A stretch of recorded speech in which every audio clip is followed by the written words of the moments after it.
of this guy. And, he goes, well, do you mind if we search the aircraft? And I said, you absolutely cannot search this aircraft unless you have probable cause, because I still have civil liberties, you know what I mean? I do.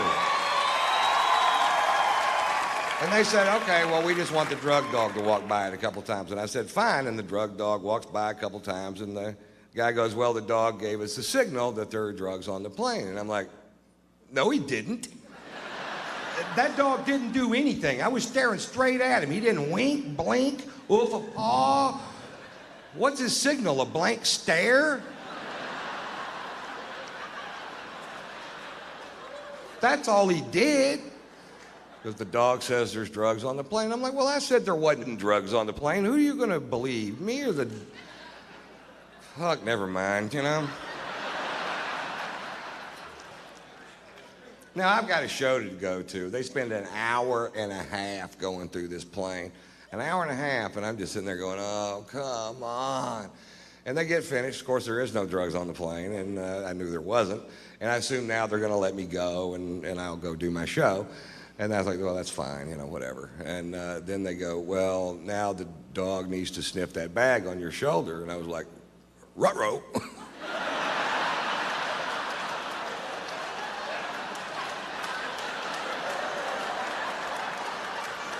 They found 7/8 of a gram of marijuana in my bag. Now, when I have 7/8 of a gram of marijuana, I consider myself to be out of marijuana. That is no weed. And it's medical marijuana. It was prescribed to me by a doctor in California where I live. And I told the cop that, and he said, well, what did you tell a doctor to get a prescription for marijuana? And I said, well, the doctor said, do you have any symptoms that marijuana helps alleviate? And I said, well, I get bummed when I run out of weed. Marijuana cures that. They handcuffed me and put me in the back of a cop car and took me to jail. Now, I'm not whining about that. I broke the law. That's fine. But fuck, this is Florida. These cops drove by 3 meth labs and a dead hooker just to get there. They processed me through county jail. Now, for whatever reason, I had a bunch of cash on me. I'd been on the road for a while. And now they got to count it in front of me. And this guy comes over and he goes, hey, man, I'm going to have to count that money and you're going to have to watch. And I'm like, fuck, not you. Fuck, no. This money's in banded $5,000 stacks. And he picks one of them up and he goes, 1 Mississippi. 2. He didn't really say Mississippi, but he fucking could have. 2 Mississippi. And I go, you can't do it that way. It'll take forever. Just take the band off and start counting. 1, 2, 3, 4, 5. When you get to 50, that's 5,000. Then just start the next stack. And he goes, that's a good idea. That's what he said. So he counts the second stack and he goes, hey, buddy, wait a minute. There's only 42 in this one. I said, oh, that's okay. Just get 8 more out of this one. Put it in this one. Now you have 2 stacks of 50. That's $10,000. I'm teaching this motherfucker how to count. I was in jail for an hour and a half, and I don't know how word gets out so fast, but when I walk out of the jail, there's a big truckload of kids, and they have these signs that say, free tater.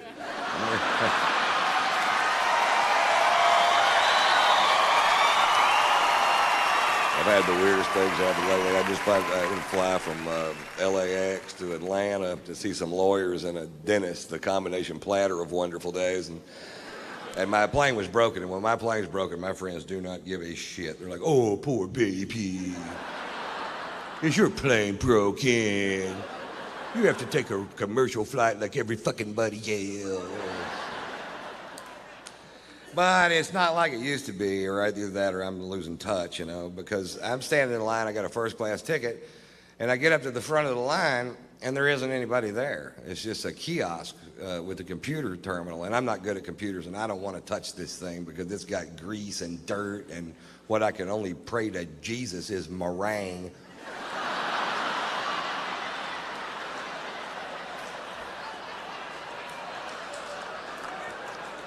But it works pretty good, I swipe my card through there, and up pops a diagram of the aircraft, and it shows all the seats on the plane. And it shows which ones are occupied so you can choose your own seat. And that is almost a great idea.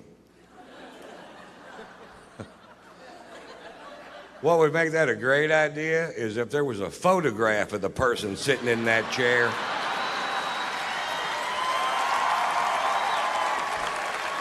And about a 5-minute bio clip telling you a little bit about them and what their breath smells like. Right, because I picked my seat and I'm in first class, so as soon as I walk into the cabin, I can see my chair, and sitting right next to me is a big fat fuck. Now I know I'm heavy, but I'm not a big fat fuck. This guy was a big fat fuck, and part of him is in my chair. And I don't know if it's part of him I can sit on.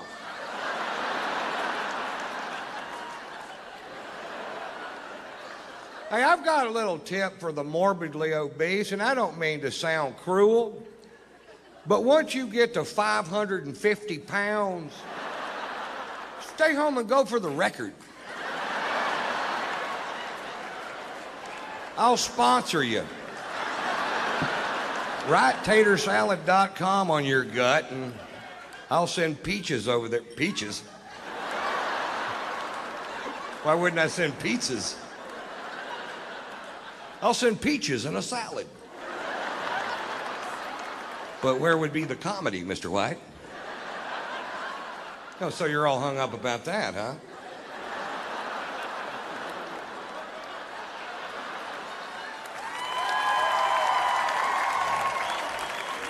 Okay, I'm just going to try to do that line right, just in case we decide to do it that way. I'll send pizzas over there.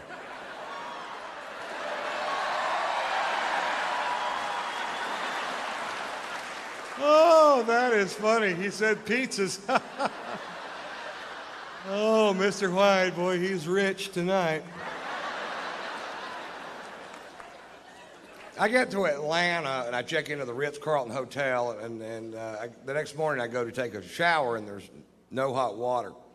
And I call the front desk, and I tell the girl at the front desk, I said, there's no hot water. And the girl at the front desk said, sometimes there's no hot water.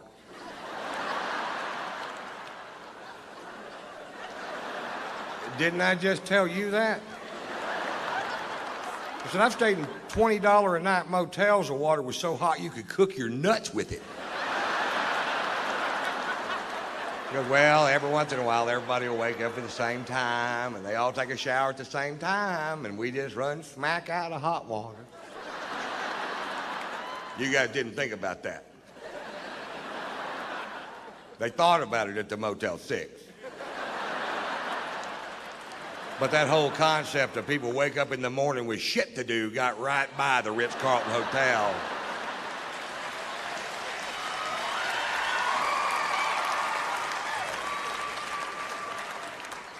So I take a nice cold shower.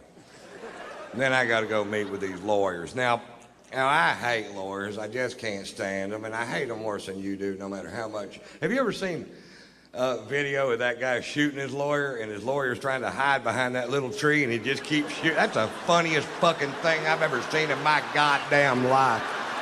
I've got that on my video iPod, and if I just need a chuckle sometime during the day, I just hit the play button. Play, pow, pow, pow, pow, ha, ha, ha, ha, ha, ha. Play, pow, pow, pow, ha, ha, ha, ha, ha. Play, pow. I do that till I come.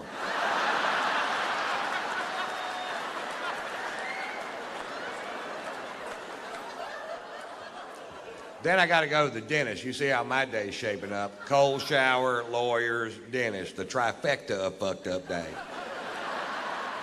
And I couldn't eat because of what I had to do there. So now it's 2:30 in the afternoon. Before I finish this story, will admit that I'm in a foul mood.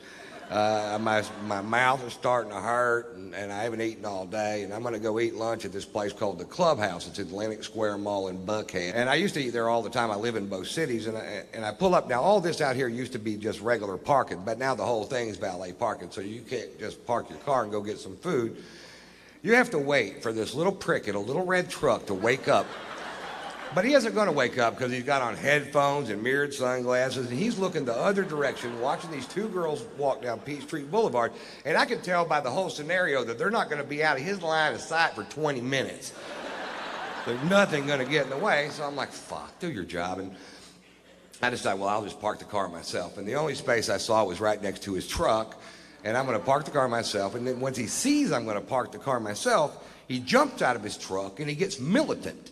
And he jumps in front of my Range Rover, and he puts his hands on the hood, and he goes, nobody parks their own car in this parking lot. I park the cars in this parking lot. Well, I rolled down my window and very politely said, get out of my fucking way.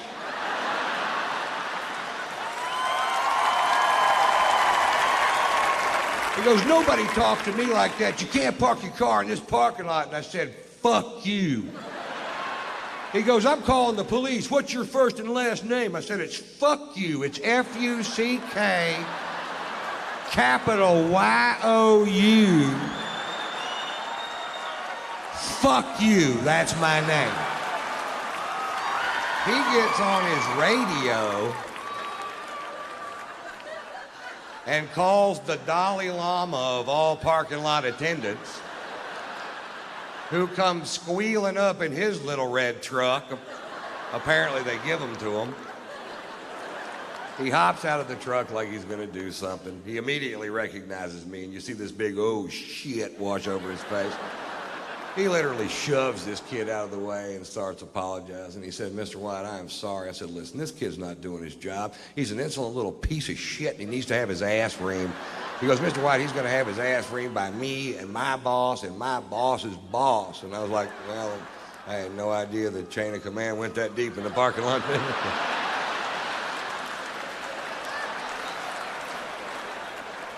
He said, Mr. White, let us take your Range Rover. We'll wash it for you. We'll fill it up with gas. We'll park it, no charge. I said, don't park it here. I don't want this little prick to key it.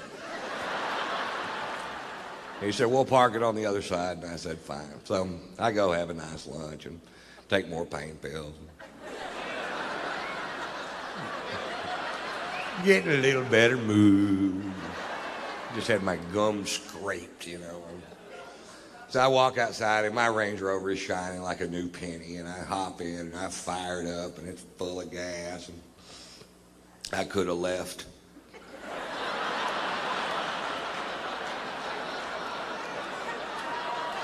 But instead I drove back over there where that kid was. I rolled down my window and he rolled down his window, and I went, how'd that work out for you? Pretty good?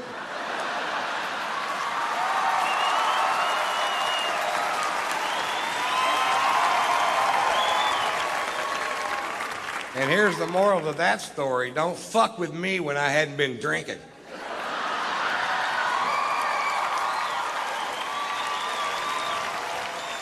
Pulitzer Prize-winning author Norman Mailer died last year at the age of 84 years old. For the last 60 years of this man's life, he drank to excess every day. He was married 6 times. He smoked pot. He stabbed his second wife. And I've never read one of his books, but I got to tell you, I'm a huge fan.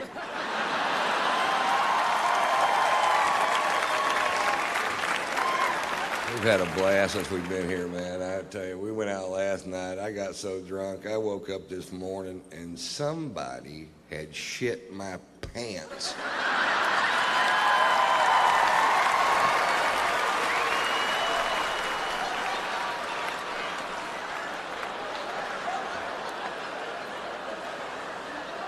I don't know who it was, but I know he eats corn.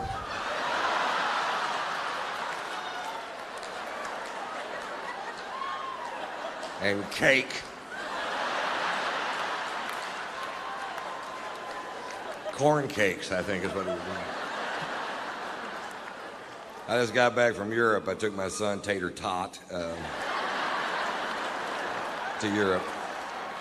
We were in Spain during the running of the bulls, but we didn't go to the event because we couldn't figure out why you would.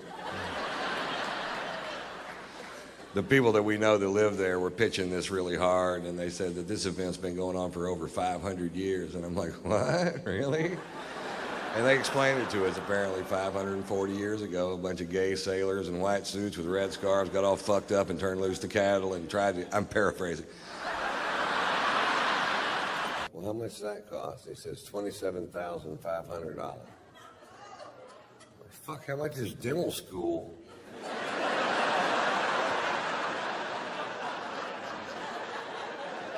I'll teach my mother how to do it.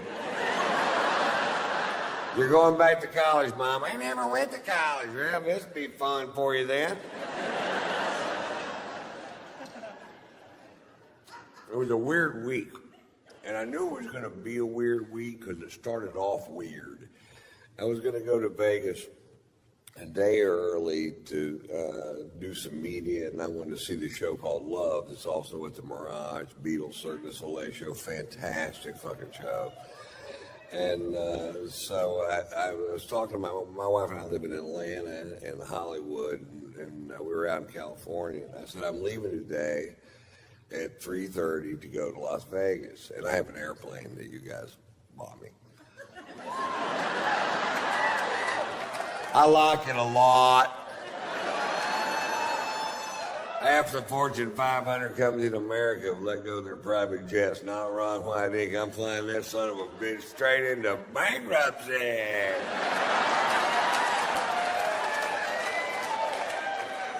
I guarantee you one day I'll be living in a double-wide trailer with shag carpet, and I'll have a jet with weeds growing through it.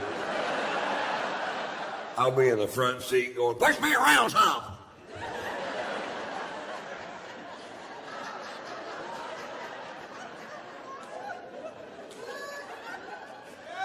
And I don't come from money. I come from the opposite of money. I come from no money. 10 years ago, I lived in a camper in my friend's backyard. He didn't even know I was there. It wasn't even a nice camper. It was like a homemade pop-up camper. It was like somebody had duct taped a tent to a golf cart. I had a 20-inch Coleman television.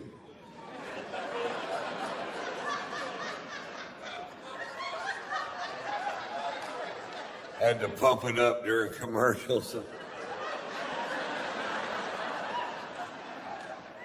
You couldn't watch porn on it because nobody's that coordinated.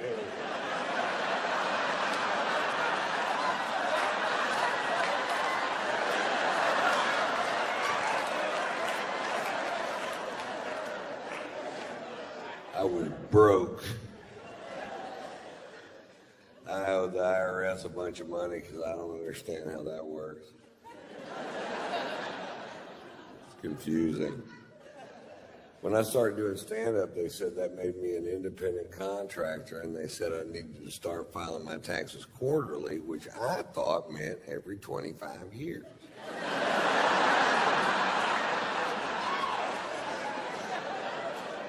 My brain won't wrap itself around shit that complicated, man. My brain does this. That's it. That's all it does. I have attention deficit disorder. I have learning disabilities. I don't have a high school diploma. I'm smart, but you can't prove it on paper. I do have a GED, and if you don't know what GED stands for, you probably got one too.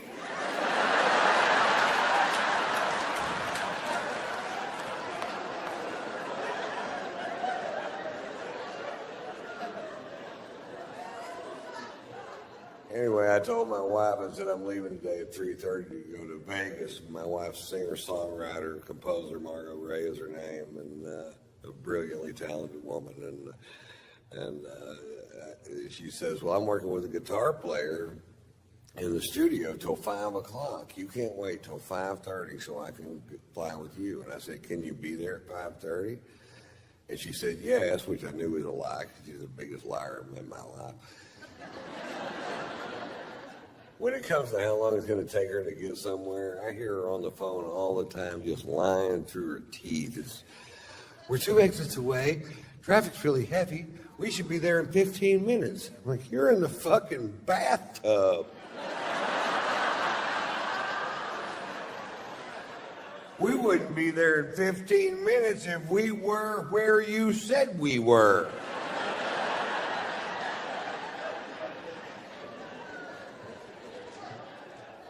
But I told her, I said, you get there at 5:30, you can fly with me. But let me tell you something, sugar tits, at 5:31, I am wheels up and I am fucking gone. I said that. Not very loud.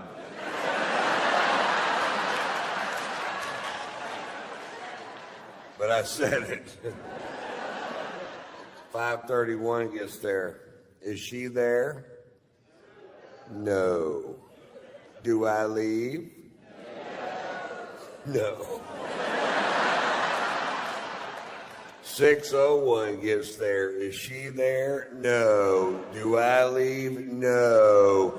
Why? Because this dick won't suck itself. That's why.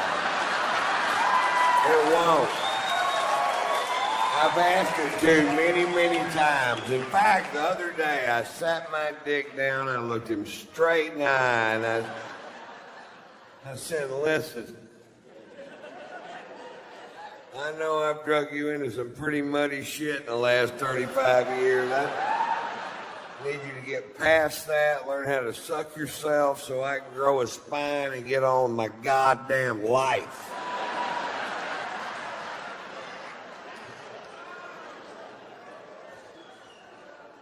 It went in one ear and out the other.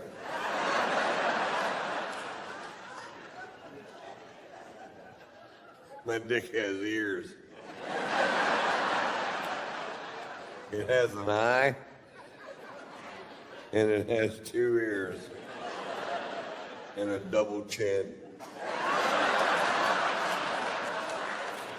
Mr. Potato Dick. The cutest thing you ever saw. I got little outfits I put on them. One of them's a raincoat.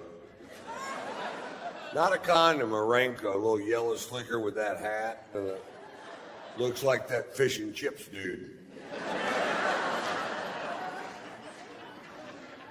It's the exact same size as the one on the box. That's just an interesting fact.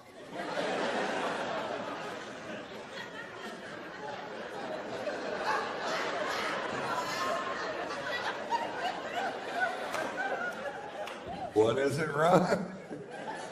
An interesting fact.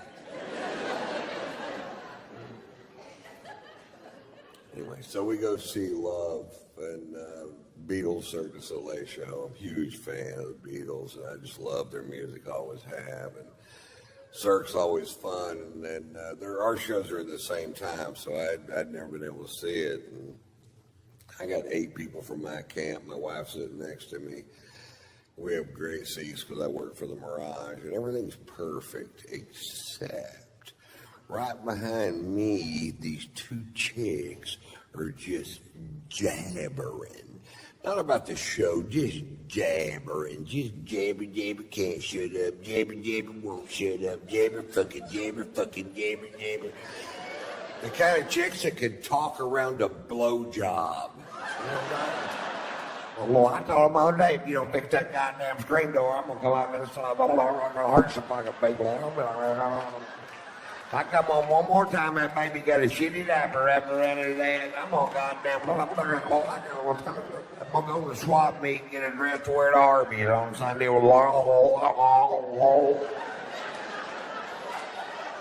And I turned around and looked, I noticed her husband worked with them. I figured they're at a gun show trying to find a way out of this fucking thing.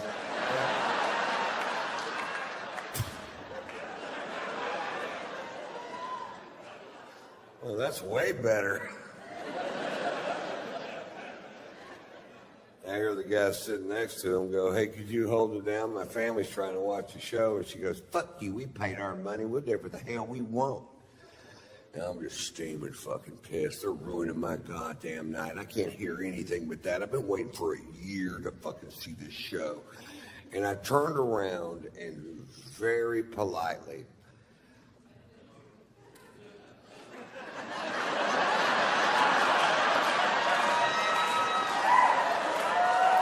Don't start with me. Very politely, I said, lady, talking during live theater as far as social skills goes is like shitting in the street.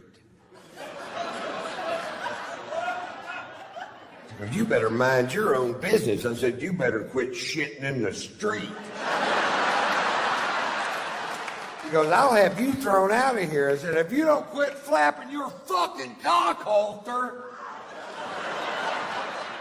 Everybody heard that. Before, it was a little disturbance right behind me. Very few people privy to that one. Then 1,700 people hear me go, if you don't quit flapping your fucking cock all time.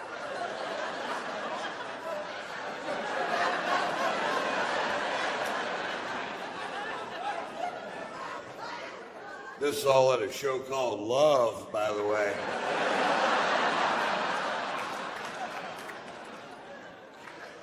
I had her murdered and buried in the desert.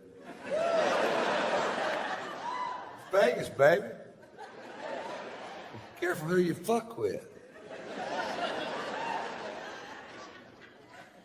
And legend has it, if you go out into the desert and the moon is full and the wind dies down, you can still hear her jabbering. I'm a street shooter. I'm shitting in the street. Did you? What the fuck was that? That's that chick Ron killed. They call this Jabber Gulch.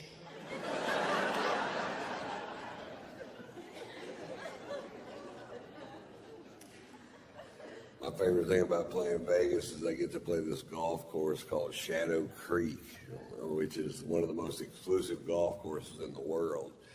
I worked for them 3 years, didn't even know it existed because they knew if I found out it existed that I'd pester the fuck out of them until they put it in my contract, which is exactly what happened. It's amazing. This golf course is just fucking so tricked out. The first time I walked through the gates, I was like, nobody's stopping me. It's where all the pros play when they're in Vegas. And I was out there this summer, and Tiger Woods was out there just dicking around.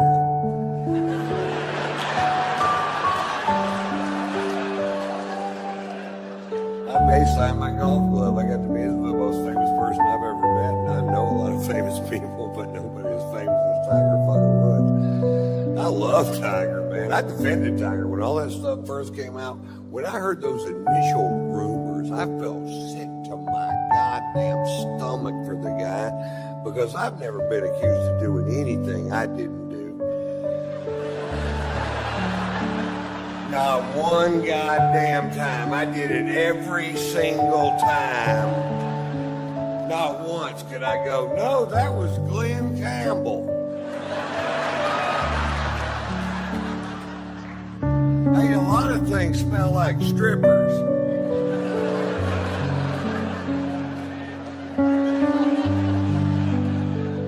And I defended him to my wife. I said, you don't know what this guy's been through. He hit his first famous golf shot on television when he was 2 years old. You don't know what his home life's like. You can't judge a guy because he made one mistake. And he gets caught with number 13, 14, 15, 16. I started going, God damn, Tiger, come on, buddy. And it got to the point where every time he got caught with another woman, my wife would go like this.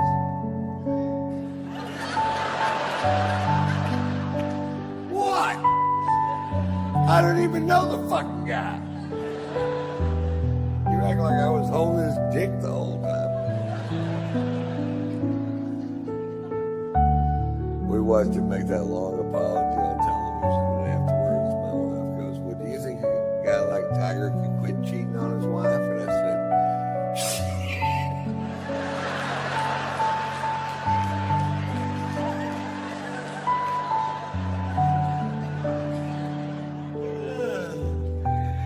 you bet.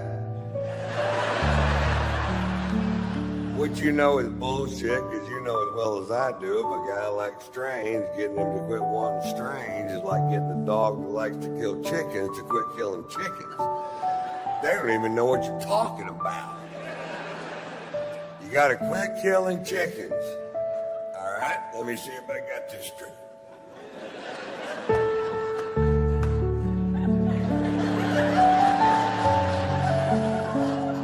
I can still kill chickens.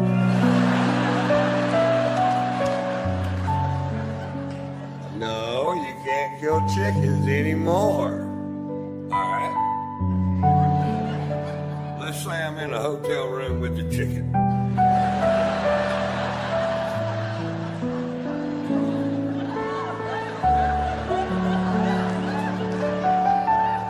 Let's say the chicken just wants to touch me. Can I kill that chicken? No? My wife told me all women want the same thing. They want to marry somebody who will never have sex with anybody else, no matter what. And I said, well, then maybe you should consider marrying somebody that nobody else wants to fuck. If it means that much to you, don't marry the most famous golfer in the world. Marry the most famous frisbee golfer in the world. Ain't no land to fuck that dude.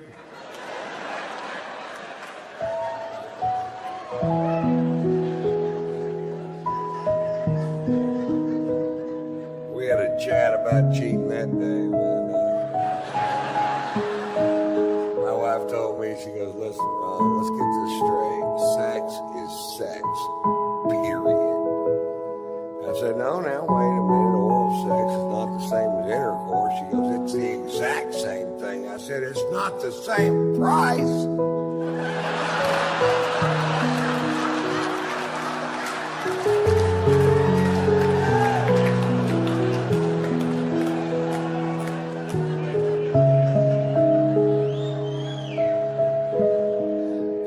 On the radio.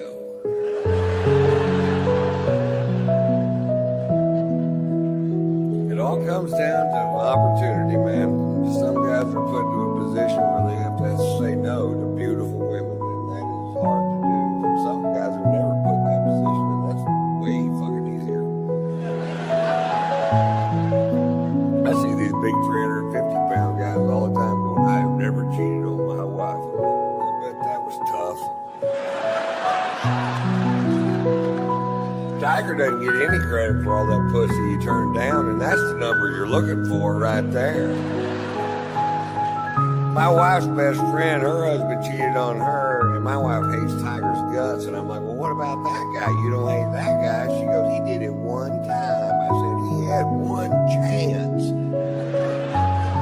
This guy had sex with 100% of the women he possibly could his entire goddamn life. Tiger was 18 for 82,000. That takes a little goddamn discipline right there. If 82,000 women want to have sex with you and you only fuck 18 of them, that's love. He was in love with that woman. She broke his tiny tiger heart.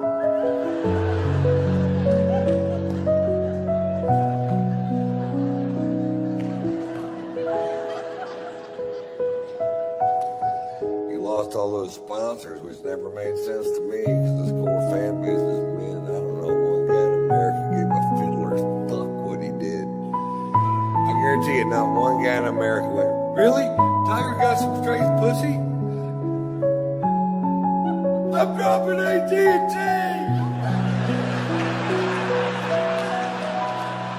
Not one guy gave me fiddler's fuck.